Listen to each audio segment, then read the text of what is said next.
canola oil as an active ingredient, garlic as an active ingredient, lactic citric acid as an active ingredient, endomopathogenic fungus as an active ingredient. That's a naturally occurring fungus out there outside.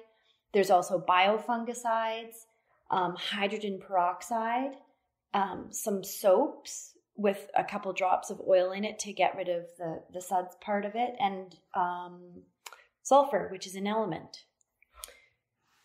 So this is a very unique regulated industry working within cannabis. And I'm sure you've experienced a lot of headwinds and tailwinds, and I wanted to know more about that.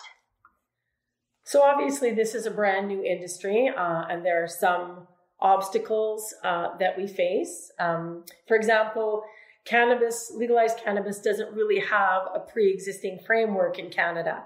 So we are sometimes not quite sure of our identity. We have people at LPs from pharma, from agriculture, from oil and gas, from every walk and talk of life. So all of those ideas, all of those personalities, all of those frameworks together sometimes can make for a great positive functional work environment. And I'm sure sometimes can also cause a little bit of chaos and some bruised egos. The other thing we have to keep in mind is that the regulations in every aspect of licensed cannabis change very quickly. And sometimes there isn't even time to recalculate between changes. So for example, in ICM, one day you check the approved pesticide list and there's 27 products approved for legal cannabis. The next day there's 30. So we are always in the position of having to go with the flow and stay versatile and fluid. Yeah, for sure. And I feel like that's what Sundial is doing differently. They've hired all of these experienced people, and we don't necessarily have to try to reinvent the wheel, because the large-scale commercial plant production of the vegetable industry has already come before, and all of the IPM principles are still the same, and they're just reconfigured to suit like the indoor cannabis, and it's a huge advantage. Yeah, there's many advantages to working in this fast-paced, brand new industry. My past, of course, is in early learning and childcare. So I thought the transition to licensed cannabis would be different, but people are people. And the great thing about this brand new industry is all of the diversity.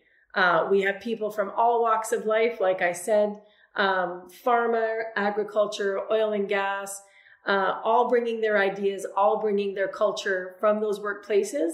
And really, we get to mold it however we like, however works for us. I find, especially in this new industry, coming from an industry that was predominantly women, women are often conditioned to take support roles. And licensed cannabis, we are breaking so many boundaries. We have women working in every single division of the company. So Laura, now your background is in agriculture. Can you tell me a bit about the differences or similarities between being a woman working in agriculture and in the new industry of licensed cannabis? In agriculture, I always felt heard. And I think with any new industry, especially with lots of backgrounds coming together, especially being a female, you have to almost prove your knowledge and skills to your peers in order to gain their respect for your past experience, that you do know your stuff and you can contribute in a significant way. And that's not for every personality. The challenge is there. And I don't think that it's totally unique to cannabis or, a new industry. It's just as a society being female in a workplace. That said, I still think that if a man is persistent, he's a leader. If a woman is persistent, she can be perceived as annoying. So as a society, I think we really have to work on that.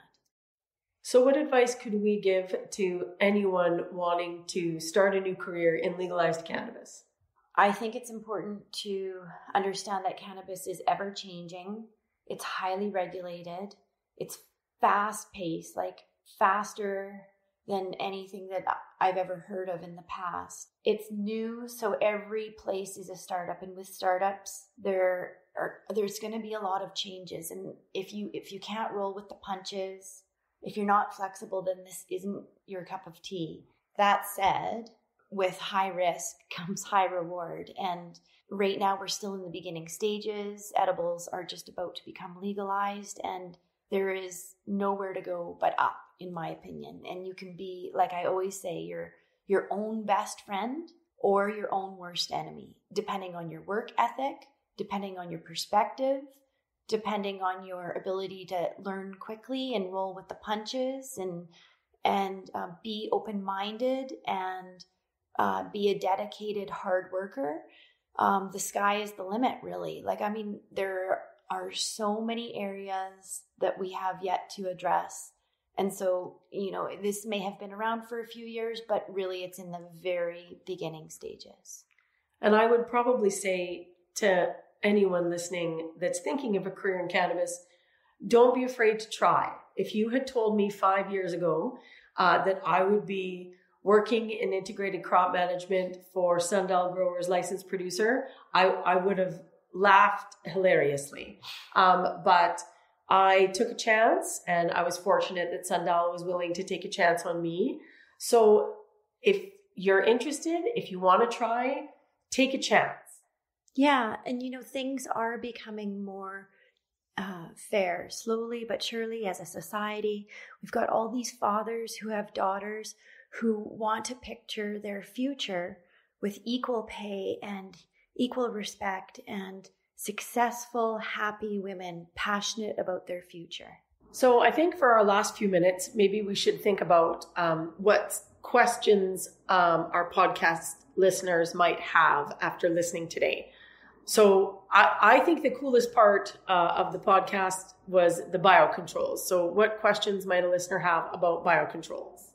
It's good that they know that there's lots of different beneficial insects out there for them to buy. I think that you have to be a commercial producer in some capacity, a business, to be able to buy them. But there are about 4 worldwide biocontrol companies that actually produce beneficial insects commercially for purchase, and they're sent around the world. And I thought of something that would be a fun fact to let our listeners know. Excellent. I want to address the fact that, thrip and spider mite have what's called a supergut. So through time, plants who were being attacked developed phytotoxins to try to kill the insects that were eating them. The spider mites and the thrip through time developed superguts to be able to handle these plant phytotoxins so that they wouldn't die. And as a result, that's why spider mite and thrip are so good at developing resistance to chemical pesticides for that reason, because they were always used to dealing with new plant phytotoxins to have to process in their bodies. So that's why it's coined the term that they have a super gut. So use bios when it comes to thrip and spider mite for this reason. They have super guts. You can spray all you want. It's not really going to do very much good. You know what else? Is if you do have spider mite and you are using Persimilis or any of the other biocontrols to get rid of them, you have a small window of opportunity to deal with your spider mite issues before they go into diapause. And what's diapause? It's like a polar bear, any bear that goes into hibernation. So a spider mite inner clock goes by day length. And when day length basically hits around fall time, they go into what's called diapause, which means that they form a coat of armor around their body that no pesticide can penetrate and kill them. So what they do is they go into all the cracks of the greenhouse or cracks of the ground or cracks of the facility or your basement home grow or something like that. And they wait in dormancy until spring when they reemerge. So when they're in that dormant state with that shield of armor, no chemical can hurt them. And Beneficial insects can't be effective during that time either, because it's exactly like if you were starving for a month and I gave you a moldy hamburger, you still wouldn't eat it because it's a gross moldy hamburger, or something moldy. Maybe if you're vegan, I would give you a moldy nectarine. So you should deal with your spider mite within the window of, spring and summer when you can. Otherwise, you're going to have to wait until the following spring to be able to deal with them. Well, that's all the time that we have, Laura. We'd like to thank the Herb Life for having us today. We'd like to thank all the podcast listeners. Hope you guys learned something, enjoyed it, had a good time, took something positive away from this. And if you guys want to find us, you can reach out to us on Twitter. We're both on there. Candice, what's your Twitter handle? At JCJohns9. JCJOHNS9. And mine is at Laura_Doell. That's DOELL.